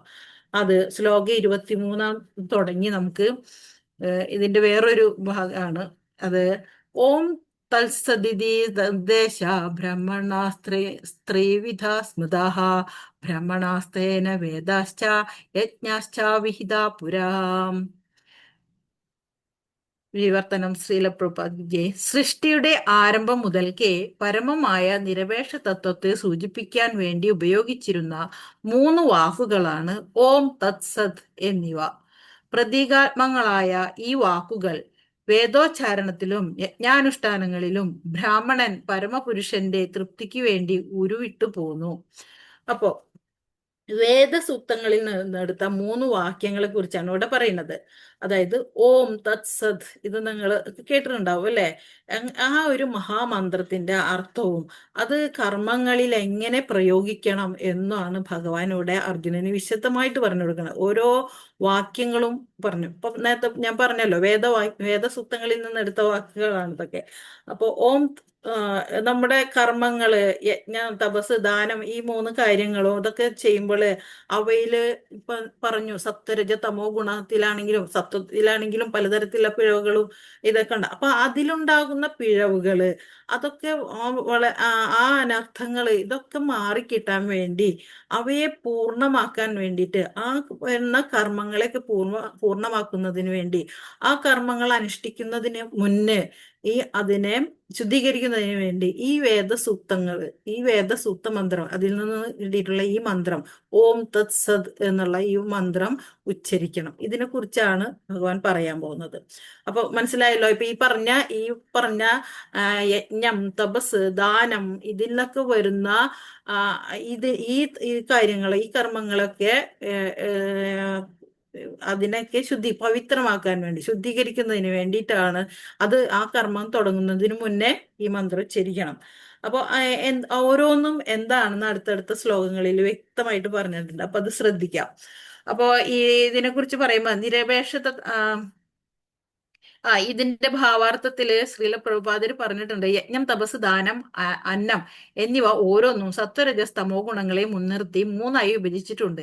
ഏത് വകുപ്പിൽ പെട്ടതായാലും അവയ്ക്കെല്ലാം പരിമിതിയുണ്ട്. പ്രകൃതിയുടെ ഗുണദോഷങ്ങളാൽ മാലിന്യം പൂണ്ടവയാണ് ഇവ 3ഉം. പരമാത്മതത്വമായ ഭഗവാനെ ലക്ഷ്യമാക്കി ഓം തത് സത് എന്ന ശാശ്വതമായ ഭഗവത് സത്തയെ മുൻനിർത്തി അനുഷ്ഠിക്കപ്പെടുമ്പോൾ മാത്രം അവ ആധ്യാത്മികോത്കർഷത്തിന് ഉതകുന്നു. അപ്പൊ നിരപേക്ഷ തത്വമായ ഭഗവാന്റെ സവിശേഷ നാമധേയമത്രേ ഓം തത് സത്. വേദസൂക്തങ്ങളിൽ ഓം എന്ന വാക്ക് എല്ലായ്പ്പോഴും കാണാം. നമുക്കറിയാലോ, നമ്മൾ പരിചയം, എന്ത് നാമം ചൊല്ലുമ്പോഴും അതിനു മുന്നേ നമ്മൾ ഓംകാരം പറയും. അപ്പൊ ഓം എന്ന അത് പ്രപഞ്ചത്തിന്റെ ആദ്യ ശബ്ദമാണ്. പരമാത്മാവിന്റെ പ്രതീകമായിട്ടാണ് നമ്മൾ ഓം എന്ന് വെക്കുന്നത്. അതുപോലെ തത് എന്ന് പറയുമ്പോൾ അത് പരമാത്മാവ്. എല്ലാ കർമ്മങ്ങളും എനിക്ക് വേണ്ടിയല്ല, അത് പരമാത്മാവിനാണ് സമർപ്പിക്കുന്നത് എന്ന് സൂചിപ്പിക്കാനാണ് തത്. പരമാത്മാവ്, അത് പരമാത്മാവ്. സത്ത് മീൻസ് സത്യമായത്, അനശ്വരമായത്, ശുഭകാര്യങ്ങളകരമായ പ്രവർത്തികളെ സൂചിപ്പിക്കുന്നതിന് വേണ്ടി സത്ത്. അപ്പൊ ഓം പ്രപഞ്ചത്തിന്റെ ആദ്യ പരമാത്മാവിന്റെ പ്രതീകം, തത് പരമാത്മാവ്, അത് എല്ലാ കർമ്മങ്ങളും പരമാത്മാവിന് വേണ്ടിയിട്ട്, എനിക്ക് വേണ്ടിയല്ല, തത് പരമാത്മാവിന് വേണ്ടിയാണെന്നുള്ള സമർപ്പണം. അതുപോലെ സത്ത് സത്യമായത്, അനശ്വരമായത്. ഈ മൂന്ന് വാക്യങ്ങളുമാണ് നമ്മുടെ കർമ്മത്തിന് മുന്നേ നമ്മൾ ഉച്ചരിക്കേണ്ടത്. അപ്പം 24-ാമത്തെ ശ്ലോകത്തില് എന്താണ് നോക്കാം. തസ്മാദാദിത്യദാനാതപാക്രിയ പ്രവർത്തന്തേ വിധാനോക്ത സതതം ബ്രഹ്മവാദിനാം. അതുകൊണ്ട് ശ്രീല പ്രഭുപാദിക്ക് വിവർത്തനം. അതുകൊണ്ട് വൈദിക നിയന്ത്രണം അനുസരിച്ച് യജ്ഞദാന തപസ്സുകൾ അനുഷ്ഠിക്കുന്ന അതീന്ദ്രിയവാദികൾ പരമപുരുഷനെ പ്രാപിക്കുന്നതിനായി എപ്പോഴും ഓം എന്ന വാക്കോടു കൂടിയാണ് എല്ലാം ആരംഭിക്കുന്നത്. മനസ്സിലായല്ലോ. 25. ഈ ശ്ലോകം തദ് എന്ന വാക്കിന്റെ പ്രയോഗത്തിനെ കുറിച്ചാണ് പറയുന്നത്.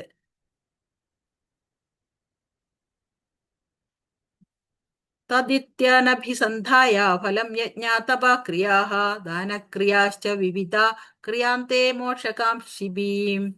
ഫലോദ്ദേശം കൂടാതെ തദ് എന്ന് ഉച്ചരിച്ചുകൊണ്ട് വേണം ഒരാൾ പലതരത്തിലുള്ള യജ്ഞങ്ങളും ദാനവും തപസ്സും ഒക്കെ ചെയ്യേണ്ടത്. ഭൗതിക ബന്ധങ്ങളിൽ നിന്നുള്ള മുക്തിയാണ് അങ്ങനെയുള്ള അതീന്ദ്രിയ പ്രവർത്തനങ്ങളുടെ ഉദ്ദേശം.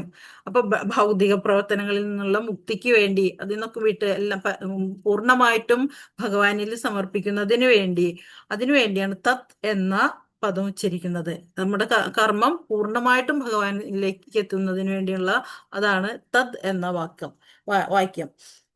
അപ്പൊ തത് പരമാത്മാവിന് വേണ്ടിയാണ്, ഇതൊന്നും എനിക്ക് വേണ്ടിയല്ല, അല്ലെങ്കിൽ മറ്റുള്ള സുഖങ്ങൾക്കോ അതിനൊന്നും അല്ല, പരമാത്മാവിന്റെ സംതൃപ്തിക്ക് വേണ്ടി, ഇതിനു വേണ്ടി ഉപയോഗിക്കുന്നതാണ് തത്.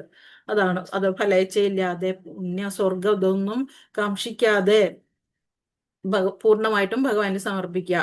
അപ്പൊ ചിത്തശുദ്ധി വരുന്നു ഇതിലൂടെ. അങ്ങനെയുള്ള ഇതാണ് തത്തിന്റെ പ്രാധാന്യം. ഇനി ശ്ലോക 26, 27 ഒന്നിച്ച് നോക്കാം. സദ്ഭാവേ സാധുഭാവേ ച സദിത്യേതത് പ്രയുജ്യതേ പ്രശസ്തേ കർമ്മണി തഥാ സച്ഛബ്ദ പാർത്ഥയുജ്യതേ. ശ്ലോകം 27.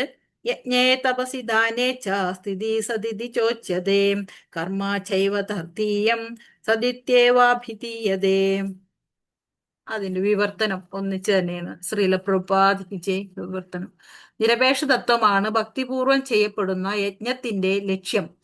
സത്ത് എന്ന വാക്ക് അതിനെ സൂചിപ്പിക്കുന്നു. ആ വിധത്തിലുള്ള യജ്ഞം അനുഷ്ഠിക്കുന്നവനെയും സത്ത് എന്ന് പറയും. കുന്തിപുത്ര, നിരപേക്ഷ സ്വഭാവം അനുസരിച്ചുള്ള മറ്റ് പ്രവർത്തികളെ പോലെ യജ്ഞദാന തപ കർമ്മങ്ങൾ ഭഗവത് പ്രസാദത്തിനു വേണ്ടി ചെയ്യപ്പെടുന്നവയാണല്ലോ. അതായത് സത്യം, മാറ്റമില്ലാത്തത്, എന്നും നിലനിൽക്കുന്നതുമായ ആ പരമാത്മാവാണ് യഥാർത്ഥ സത്ത്. നന്മ, എല്ലാ സത്പ്രവർത്തികളും മംഗളകർമ്മങ്ങൾ, ഇതെല്ലാം സത്ത് എന്ന വാക്കുകൊണ്ട് അർത്ഥമാക്കുന്നു. അപ്പോ ഓം തത് സത് എന്നുള്ള 3 വാക്യങ്ങൾ പറഞ്ഞുകൊണ്ട് നമ്മൾ നേരത്തെ പറഞ്ഞ യജ്ഞം, തപസ്, ദാനം എന്നീ കർമ്മങ്ങളിലുണ്ടാകുന്ന കുറവുകള്, ന്യൂനതകള്, അതിൻ്റെ അപവിത്രതയെ, ഇതിനൊക്കെ മാറ്റിയെടുക്കാൻ വേണ്ടി ഭഗവാൻ നമുക്ക് തന്നൊരു ഷോർട്ട് കട്ട്, ഒരു മഹത് വാക്യമാണ്, ഒരു വേദസൂക്തങ്ങളിൽ നിന്ന് നമുക്ക് ഉരുത്തിരിച്ചെടുത്ത് തന്ന വാക്കാണ് ഓം തത് സത്. അപ്പൊ ഇത് ചെയ്യുന്നത് കൊണ്ട് എന്താണ്, നമ്മുടെ പ്രവർത്തികളെ ശുദ്ധീകരിക്കാൻ പറ്റും. പിന്നെ തത് ഫലേച്ഛ ഉപേക്ഷിക്കാൻ, അതായത് തത് ഇത് പരമാത്മാവിന് വേണ്ടിയുള്ളതാണ്, നമ്മുടെ ഉന്നമനത്തിനോ അല്ലെങ്കിൽ നമ്മുടെ ഭൗതികമായ നേട്ടങ്ങൾക്കോ ഒന്നും വേണ്ടിയല്ല. തത് ഫലേച്ഛ, ഭഗവാൻ പരമാത്മാവിന് വേണ്ടി സമർപ്പിക്കുന്നതിന് വേണ്ടി ഉള്ളത്. അതുപോലെ സത് എന്ന് പറയുമ്പോൾ നന്മയിൽ ഉറച്ചു നിൽക്കാനും നമ്മെ ഓർമ്മിപ്പിക്കുന്നു. സത്യം, ശാശ്വതമായ സത്യം, ഇതിൽ ഉറച്ചു നിൽക്കാനും നമ്മളെ ഓർമ്മിപ്പിക്കുന്നു ഈ തത് സത് എന്നുള്ള വാക്യം.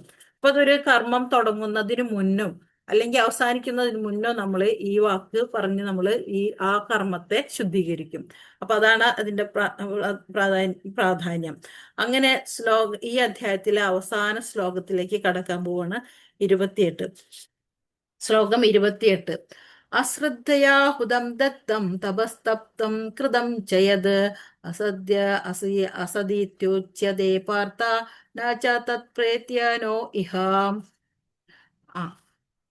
ഇനി ഈ അധ്യായം കൺക്ലൂഡ് ചെയ്യുന്നു. എങ്ങനെ? പരമപുരുഷനിൽ പൂർണ്ണ വിശ്വാസം കൂടാതെ ചെയ്യപ്പെടുന്ന യജ്ഞവും ദാനവും തപസ്സും അസത് എന്ന് പറയപ്പെടുന്നു. ക്ഷണികങ്ങളായ അത്തരം കർമ്മങ്ങൾ ഇഹലോകത്തിലും പരലോകത്തിലും നിഷ്പ്രയോജനങ്ങളാണ്. അർജുനനോട് പറയാണ്, അർജുന, ഇനി ഒരു കാര്യം, ഇതോടെ ഈ ഇതിനെ കുറിച്ചുള്ള ചർച്ച അവസാനിപ്പിക്കാൻ പോവുകയാണ് ഭഗവാൻ. അവസാനമായിട്ട് പറയാണ്, പരമപുരുഷനിൽ പൂർണ്ണ വിശ്വാസം കൂടാതെ ചെയ്യുന്ന പൂർണ്ണ വിശ്വാസം, അതായത് ശ്രദ്ധ, പൂർണ്ണ വിശ്വാസം വേണം. അങ്ങനെ പൂർണ്ണ വിശ്വാസം ഇല്ലാതെ എന്ത് തരത്തിലുള്ള പ്രവൃത്തിയില്ല, യജ്ഞായാലും ദാനമായാലും തപസ്സായാലും അതെന്തായി മാറും? അത് അസത്തായി മാറും എന്ന് പറയപ്പെടും. അത് ക്ഷണികങ്ങളായ അത്തരം കർമ്മങ്ങൾ എവിടെയും പ്രയോജനമില്ല. ഇഹലോകത്തിലും പരലോകത്തിലും അത് നിഷ്പ്രയോജനമാണ്. ഭഗവാനില് വിശ്വസിച്ച് വേണം നമ്മൾ ഇത്തരം പൂർണ്ണ സമർപ്പണത്തോടെ ചെയ്യാത്ത പ്രവൃത്തികൾ എല്ലാം ഏത് ഇതിലായാലും ശരി, അത് നിഷ്പ്രയോജനമായിട്ട് മാറും. അപ്പൊ എന്താ, ഇത് നമ്മളെ എന്തിലേക്കാണ് നയിക്കുന്നത്? ആത്മീയ ചിന്തയിലേക്ക്. എല്ലാം പൂർണ്ണമായിട്ട് ഭഗവാനിൽ സമർപ്പിച്ച് നമ്മുടെ മുന്നോട്ട് നീങ്ങുക. അതാണ് കൃഷ്ണാവബോധത്തിലൂടെ അതാണ് കൃഷ്ണാവബോധത്തിലേക്ക് നമ്മൾ നയിക്കുന്നത്. ഭഗവാനിൽ പൂർണ്ണ സമർപ്പണത്തോടു കൂടിയുള്ള ഭക്തിയുത സേവനം ചെയ്ത് കൃഷ്ണാവബോധം അനുഷ്ഠിക്കാം. അപ്പൊ അതിന് നമുക്ക് എന്താണ് ആവശ്യം? ഇത്രയും അറിവുകൾ ഇപ്പൊ തന്നെ നമ്മൾ ഇത്രയും കാര്യങ്ങൾ ഒരുപാട് നമ്മുടെ ലൈഫിൽ കൊണ്ടു നടക്കേണ്ട കാര്യങ്ങളാണ്. ഒരാൾ സംസാരിക്കുമ്പോൾ നോക്കേണ്ടത്, അതുപോലെ തന്നെ യജ്ഞ തപസ് അനുഷ്ഠിക്കുമ്പോൾ ഇങ്ങനെയുള്ള കാര്യങ്ങളൊക്കെ ഒരാൾ വിഷമിപ്പിക്കാതെ എങ്ങനെ സംസാരിക്കാം, ഇതൊക്കെ നമ്മൾ അറിഞ്ഞിരിക്കേണ്ടതാണ്. ഇതിനാണ് നമുക്ക് ഗീതയുടെ പ്രാധാന്യം നമ്മൾ മനസ്സിലാക്കേണ്ടതും ഗീത പഠിക്കേണ്ടത്. ഇതൊക്കെ നമ്മൾക്ക് ചെറിയ ചെറിയ, ഇപ്പൊ ഞാൻ ഇത്രയും പറഞ്ഞത് കൊണ്ട് ഇത് ഒരു ശ്ലോകം ഒരു ദിവസമൊക്കെ വെച്ച് നമുക്ക് ഒരു ക്ലാസ് ആയിട്ട് എടുത്തു പോകാവുന്ന ഇതാണ്. പക്ഷെ നമ്മൾ അത് ഇത്രയും നിങ്ങൾക്ക് ഇത് മനസ്സിലാക്കി തരുന്ന വെച്ചാൽ ഇതിൽ ഇതൊക്കെ ഉണ്ട്. ഈ ഗീതയിൽ ഇങ്ങനെയൊക്കെ കാര്യങ്ങളൊക്കെ പറഞ്ഞു വെച്ചിട്ടുണ്ട്. നമ്മുടെ ലൈഫില് ഡേ ടു ഡേ ലൈഫിൽ ഒരു ലൈഫ് മാനുവലായിട്ട് കൊണ്ടുനടക്കാനുള്ള പല കാര്യങ്ങളും ഇതിലുണ്ട്. ഇത് വളരെ ഡീപ്പായിട്ട് അറിയേണ്ട കാര്യങ്ങളാണ്. അതൊക്കെ മനസ്സിലാക്കാൻ ഇതൊരു ചെറിയൊരു സമയം കൊണ്ട് ഞാൻ ഇത്രയും വളരെ ചെറുതായിട്ടാണ് ഇതൊക്കെ വിശദമായിട്ട് പറഞ്ഞിട്ടില്ല. അപ്പോൾ അത് നിങ്ങൾ ഇനി കൂടുതൽ ഇതിനൊരു ക്യൂരിയോസിറ്റി ഉണ്ടാക്കിയിട്ട് ഇതിൽ എന്തൊക്കെയാണ് ഭഗവാൻ അർജുനന് ഉപദേശിച്ചു കൊടുത്തത്. അർജുനന് ഭഗവാൻ ഇങ്ങനെ സംശയം തീർക്കും തോറും അർജുനന് സംശയം കൂടി കൂടി വരികയാണ്. ഇപ്പൊ ഈ അധ്യായം ഇവിടെ അവസാനിച്ചു. അവസാനം ഭഗവാൻ പറഞ്ഞു ഇതൊക്കെ പുണ്യാക്കി തീർക്കാൻ ഓം തത് സത് എന്നുള്ള വാക്യം ഉപയോഗിച്ചുകൊണ്ട് നമുക്ക് ഈ കർമ്മത്തെയൊക്കെ നമുക്ക് പവിത്രമാക്കി മാറ്റാം എന്ന് പറഞ്ഞു നിർത്തി. അപ്പൊ നമുക്കത് വളരെ ഒരു ആശ്വാസമാണ് അല്ലെ. എന്ത് കർമ്മം ചെയ്യുമ്പോഴും ആ ഭഗവത് സ്മരണ വരുത്താൻ ഈ നമ്മുടെ വേദസൂക്തങ്ങളിൽ നിന്നുള്ള ഈ ഋഗ്വേദത്തിൽ നിന്നൊക്കെയുള്ള ഈ വാക്കുകളൊക്കെ ഉച്ചരിച്ച് നമ്മൾ നമ്മുടെ ജീവിതത്തിൽ അത് കൊണ്ടുവരാന്ന് വെച്ചാൽ നമ്മള് ഭഗവാന്റെ സാന്നിധ്യം നമ്മുടെ ലൈഫിൽ എത്തിക്കുക എന്നുള്ളതാണ്. അപ്പൊ അതാണ് ഗീത പഠിക്കുന്നത് കൊണ്ട്, അല്ലെങ്കിൽ ഇങ്ങനെയുള്ള ശാസ്ത്രീയ സ്വാധ്യായം ഒക്കെ ചെയ്യുന്നത് കൊണ്ടും ഇങ്ങനെയുള്ള ആധ്യാത്മിക ഗുരുക്കന്മാരിൽ നിന്നും ഈ ശാസ്ത്ര ഗ്രന്ഥങ്ങളിൽ നിന്നൊക്കെ നമുക്ക് കിട്ടി നമ്മുടെ ഭക്തി ജ്ഞാനത്തോടുകൂടി വളർത്താൻ നമുക്ക് സാധിക്കും. അപ്പം അതിന് എൻ്റെ ഈ ക്ലാസ് കുറച്ച് ഈ ശ്ലോകങ്ങൾ വളരെ കുറച്ച് അധികം വിശദീകരണമൊന്നും ഇല്ലാതെ ഞാൻ പറഞ്ഞെങ്കിലും നിങ്ങൾക്ക് ഇതിന്റെ സത്ത മനസ്സിലായി എന്ന് ഞാൻ വിചാരിക്കുന്നു. എന്തെങ്കിലും ഇതോ സംശയമോ എന്തെങ്കിലും ഉണ്ടെങ്കിൽ നിങ്ങൾക്ക് ചോദിക്കാം. ക്ലാസ് ഇപ്പൊ ശ്രദ്ധയും വിശ്വാസവും ഇല്ലാതെ നമുക്ക് ചെയ്തിട്ട് ഒരു കാര്യമില്ല. ഏതൊരു പ്രവൃത്തിയും ഭഗവാനിൽ അർപ്പിച്ച് ചെയ്യണമെങ്കിൽ ഭഗവാനിൽ പൂർണ്ണ വിശ്വാസം ഉണ്ടാവണം. ഭഗവാന്റെ വാക്കുകൾ വിശ്വസിക്കണം. ഗീതയിൽ കൂടുതൽ താല്പര്യം വരുത്തുക. ഗീത കൂടുതൽ വിശദമായിട്ട് പഠിക്കാൻ വേണ്ടിയിട്ടുള്ള അവസരങ്ങളൊന്നും കളയാതെ ഇരിക്കുക. എല്ലാവർക്കും ഭഗവാന്റെ അനുഗ്രഹം ഉണ്ടാവട്ടെ. ശ്രീല പ്രഭുപാദരെ. ഹരേ കൃഷ്ണ. ഹരേ കൃഷ്ണ മാതാജി, നമുക്ക് ഫലയിച്ചയില്ലാതെ നമുക്ക് നാമം ജീവിക്കാൻ പറ്റുമോ ഈ ഭൗതിക ലോകത്ത്? തീർച്ചയായിട്ടും. ഒന്നും ഇച്ഛിക്കണ്ട, മനസ്സിനെ ശുദ്ധിയാക്കുക. നമ്മൾ ആത്മശുദ്ധിക്ക് വേണ്ടി അത് വരുമ്പോ നമ്മൾ ഭൗതികമായി ഫലേച്ഛ ഭഗവാനെ ഇത് ചെയ്യുന്നത് നമ്മുടെ ശുദ്ധിയാണ്. ഭഗവാനെ നമ്മുടെ മനസ്സിലിരുത്തുക, അത്രമാത്രം ചിന്തിച്ച ബാക്കിയൊക്കെ ഭഗവാന്റെ ഇച്ഛയാണ്.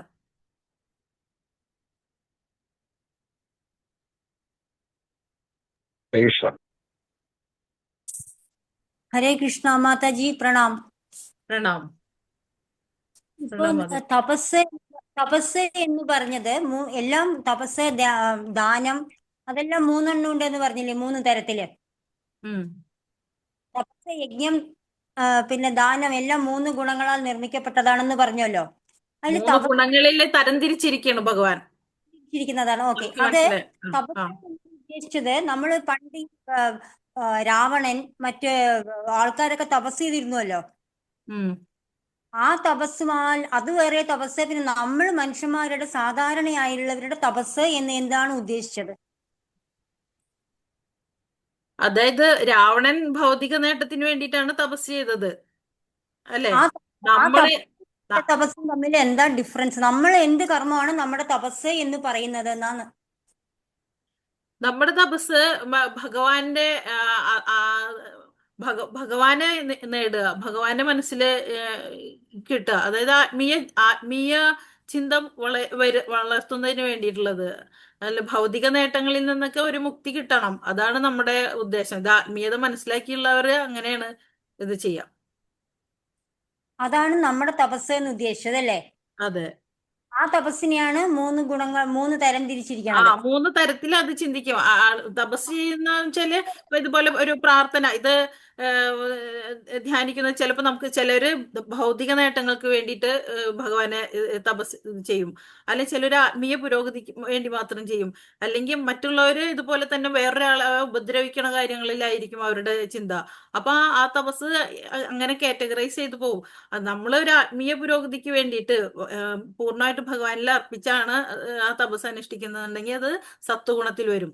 അതല്ല, അത് രാജസ ഇതെന്ന് പറയുമ്പോൾ ഭൗതിക നേട്ടങ്ങളും ഇതൊക്കെ ആയിട്ട് വെച്ചിട്ടാണ് ഭഗവാനെ സമീപിക്കുന്നത്, അതിനുവേണ്ടിയാണ് തപസ് അനുഷ്ഠിക്കുന്നത് എങ്കിൽ അത് രാജസ ഗുണത്തിൽ വരും. ഈ ആക്ഷൻ, നമ്മുടെ ആക്ഷൻ ആണ് ഇവിടെ തപസ് എന്ന് ഉദ്ദേശിച്ചത് അല്ലേ? അതെ അതെ. ആക്ഷൻ മീൻസ് ആത്മീയ നമ്മുടെ ഭഗവാനോടുള്ള അറ്റാച്ച്മെന്റ്. എന്തിനു വേണ്ടിയാണ് നമ്മൾ ഭഗവാനെ അപ്രോച്ച് ചെയ്യുന്നത്, ഭഗവാനെ സ്തുതിക്കുന്നത്, അല്ലെങ്കിൽ ഭഗവാന്റെ മനസ്സിൽ ഇത് ചെയ്യുന്നത്, അതാണ് തപസ് ഉദ്ദേശിക്കുന്നത്. ഹരേ കൃഷ്ണ മാതാജി, ഹരി ബോൾ. ഹരേ കൃഷ്ണ. ഹരേ കൃഷ്ണ. ഹരേ കൃഷ്ണ. മാതാജി തപസ്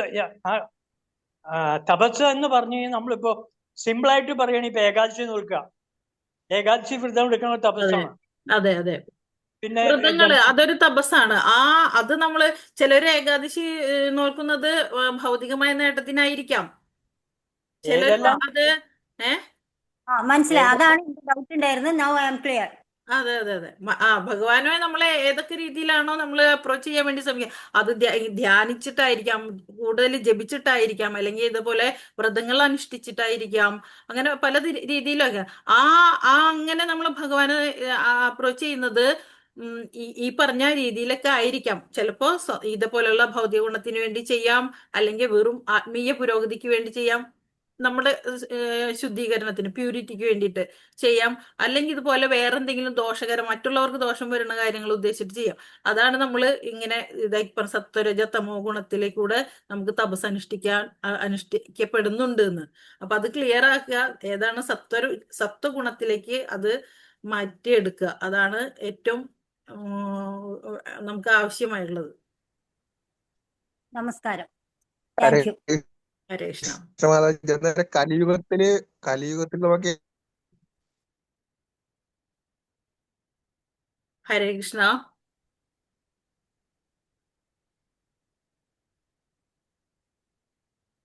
ക്ലിയർ ആയില്ല പ്രഭു. ആരാ സംസാരിച്ചത് മനസ്സിലായില്ല?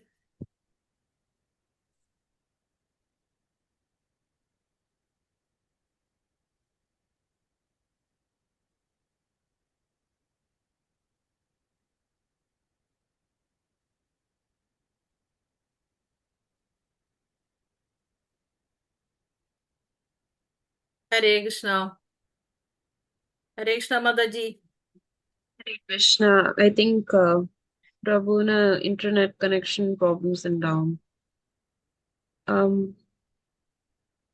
Okay, anyways, thank you so much, Mataji. Adivolu class ആയിരുന്നു. നല്ല simple and interesting ആയിട്ടാണ് പറഞ്ഞത് Mataji. And I'm pretty sure everyone is feeling the same. Everyone's feeling very inspired after your class. Yes. So does anybody else have any questions or comments to share? Any realizations they want to share? Okay. If not, we can conclude today's class with prayers to Narsimdev.